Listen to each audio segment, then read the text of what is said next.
March 28, 2024.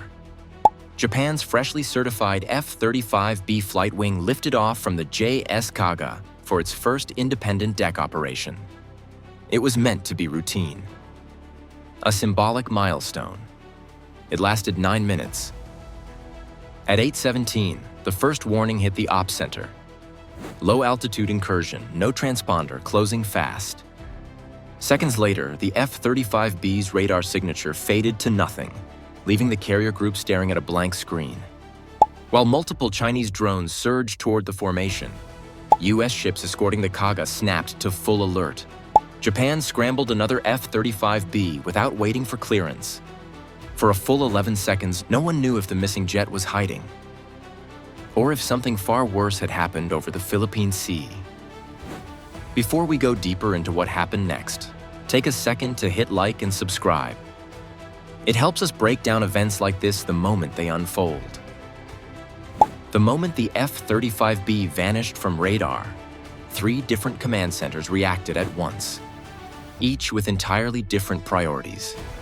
On the JS Kaga, the Combat Information Center switched to Level 2 alert, pulling every sensor feed into a single fused picture.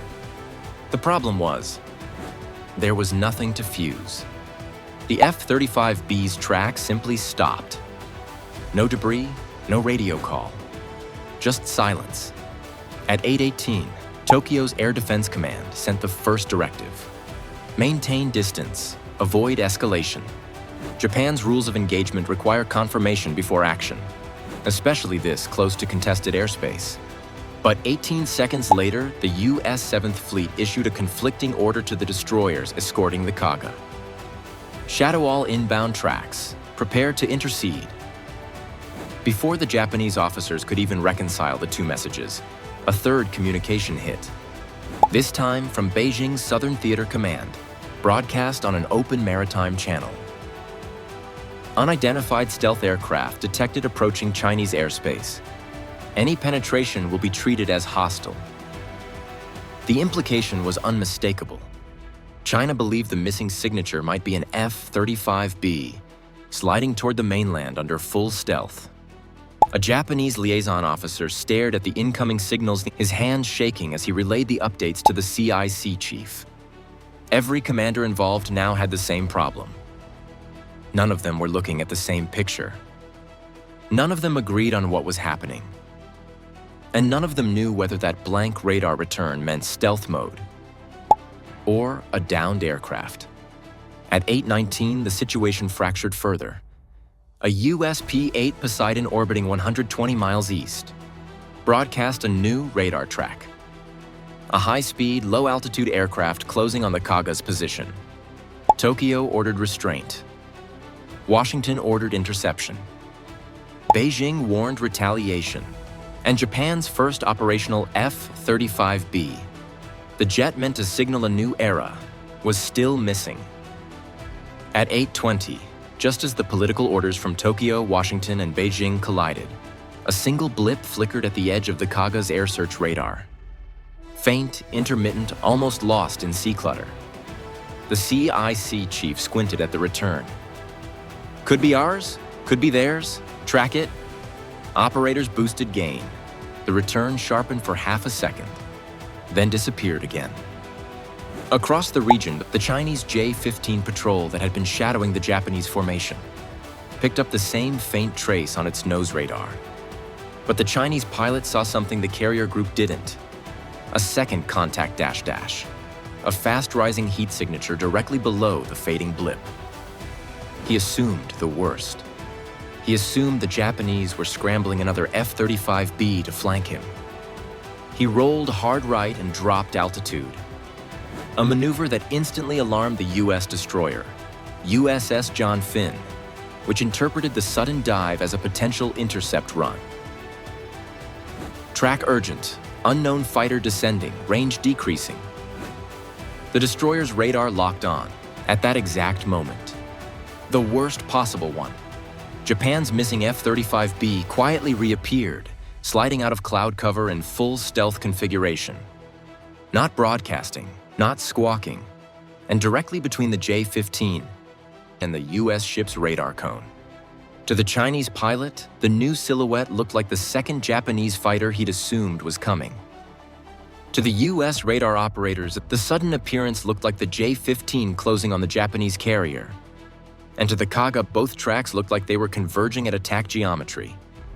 3 misinterpreted views. 1 real incident. The J-15 pitched up sharply, releasing flares. Standard evasive countermeasure, not a weapon. But on the US destroyer's display, the flare bloom looked like the initial plume of an anti-ship missile launch. The ops officer shouted, "Possible launch? Confirm! Confirm!" Alarms erupted. Crew sprinted to stations. The F-35B pilot saw the chaos unfolding beneath him and snapped on his secure link, finally breaking silence. Kaga actual, Fox 3 negative, no weapons. Repeat, no weapons. I am not engaged. For 2 seconds, no one knew whether that call settled the situation or meant they had already crossed a line that couldn't be walked back.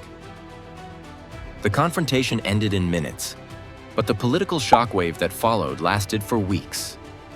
Within an hour, Beijing released the first statement. It accused Japan of reckless stealth operations near sensitive airspace and claimed a Chinese J-15 had been forced to take defensive action after detecting an F-35B closing without identification. The message was crafted for maximum ambiguity. Enough to frame Japan as the aggressor, but vague enough to avoid admitting how close the J-15 had come to a collision. Tokyo responded just as cautiously, but with rising frustration. In a late afternoon press briefing, Japan's defense ministry stated that no provocative maneuvers were conducted, and that the missing radar return came from a standard low-visibility configuration during the F-35B's training flight. The subtext was unmistakable. Japan blamed the J-15's sudden dive for triggering the entire incident. Before either message finished circulating, Washington weighed in. The U.S. Indo-Pacific Command announced that its destroyer had observed aggressive flight behavior by a foreign aircraft, a phrase every defense analyst recognized, as pointed language aimed squarely at China. Beijing immediately accused the United States of fabricating an escalation to justify its presence. The media environment detonated. Chinese state outlets published edited radar plots, showing only the J-15's view, conveniently leaving out the F-35B's silent reappearance. Japanese newspapers ran leaked diagrams, implying that Chinese drones were operating dangerously close to the Kaga before the J-15 descended. American networks replayed a single phrase from an anonymous Navy official. Someone misread someone else, and it nearly went bad. No one could agree on what happened. Everyone blamed someone else. And for the first time since Japan rebuilt the Kaga, the question spread across Tokyo and Washington. Did China test Japan's new F-35B? Or did the F-35B test China? The near collision didn't just expose a tactical gap, it exposed a doctrinal one. For all the talk of seamless US-Japan integration, the incident revealed the truth. The two allies were operating with 2 different rulebooks, 2 different timelines, and 2 different assumptions about how fast a crisis can form. Japan's F-35B program was built around controlled escalation. Every maneuver, every radar mode, every radio call is designed to avoid misinterpretation in contested airspace. It's a doctrine shaped by decades of constitutional limits and political caution. The United States operates differently. Its carrier escorts are trained to preempt threats the moment they appear, not after they're confirmed.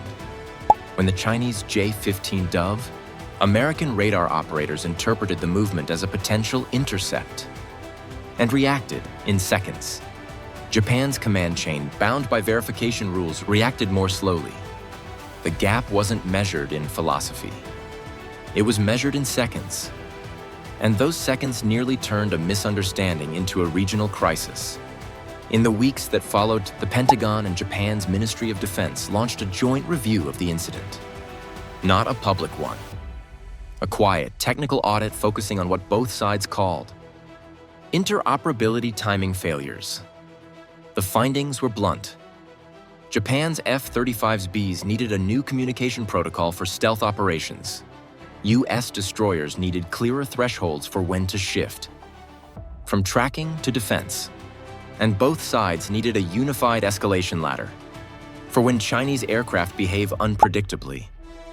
Behind closed doors, a senior US naval officer put it more simply, "We didn't see the same sky." New procedures were drafted. A combined air picture sharing network was accelerated, and a trilateral communication channel between Japan, the United States, and unofficially Taiwan began testing new methods for rapidly deconflicting stealth aircraft in crowded airspace. The incident didn't trigger a confrontation, but it changed the doctrine behind how one might be avoided. Japan's F-35Bs weren't just another aircraft on deck anymore. They were the first test of a new Pacific command system, one that both allies now realized had to evolve faster than the crises forming around it. If you want more deep dive breakdowns of the military shifts shaping the Pacific, make sure you're subscribed. New episodes every week.